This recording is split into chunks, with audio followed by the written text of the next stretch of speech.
Hey everyone, Mr. O'Malley here with a little junior high check-in message for you. If you aren't aware, we are 2.5 weeks away from your first tournament, so we hope you are looking forward to it. We want to do a quick check-in with a couple things.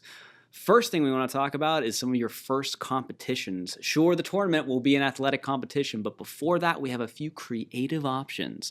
So there are count them, two creative competitions we want to get you kind of thinking about. Number one is our pumpkin decorating competition. You can expect more information on this later, but you can start thinking about it now if you want to. It's pretty self-explanatory.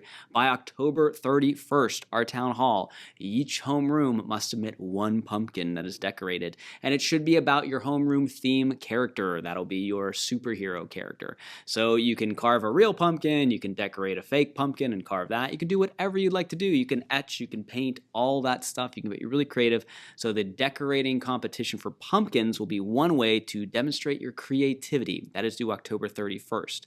Along those same lines, since it is Halloween, we also, if you remember last year, 8th grade, we do a competition in which you draw your Marvel superhero in some type of Halloween costume. So you take your character and you think of something clever that they would wear for a Halloween costume. So we're calling on you artists for these ones. Get creative, get thoughtful. Think about what your superhero would wear. What would Captain America wear for Halloween? You know, what would Spider-Man wear for Halloween? So let's be clever, everybody, because they're not going to wear their own costume. They're going to wear something different. So start thinking about that. Both of those competitions will probably be due October 31st unless we change anything there. So some opportunities for you artists to shine here. Get creative and start working on that now, and see us for any questions or concerns you have. And yes, of course, we'll be talking about mat ball rules for our first competition soon. I'll be getting it out to you as well. And with the tournament coming up, we want to make sure you are the tournament. So number one, make sure your grades are appropriate. Check your grades now. Start working with your teachers to make sure you are there. Two, make sure your behaviors are appropriate. If you are earning red cards, detention, suspensions, you could be losing time at the tournament, so keep your behaviors in check.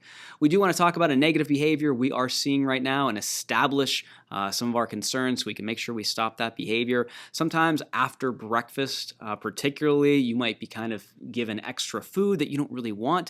Okay, please make sure you are not putting that food into lockers. Please make sure you're not throwing that food around or dropping it. It's becoming a disruption to us. It's becoming a disruption to us as teachers, other students, and the custodial staff. All right, we know that sometimes you end up with that extra food and you don't know what to do with it. So number one, if you don't know what to do with that extra food that you don't want from breakfast, please return it to the cafeteria. We're going to start seeing if we can get a bin somewhere for you to put it in there if you don't want it. Okay. Two, certainly don't take that food and put it somewhere else in a locker. You should not be putting anything into extra lockers that aren't yours. Okay, that is causing a disturbance for all of us. So please stop putting extra food there. And we are going to go ahead and start kind of zip tying some of those extra lockers that we don't need right now. And three, we're going to be monitoring those lockers very carefully. So if you are putting things into those lockers, and I know I'm kind of speaking to some select individuals right now, okay, cameras will be checked. We'll monitor your behaviors, and this could most certainly result in you losing time in tournaments and other kind of disciplinary actions after that. Please stop with that food kind of stuff happening into the lockers. It's causing a problem. Okay, so we very clearly identified that behavior. Let's stop that and let's move forward. That said, my young minds, start thinking about tournament. Start getting ready for it. It's an exciting time. Have a great rest of your day. See you in the halls.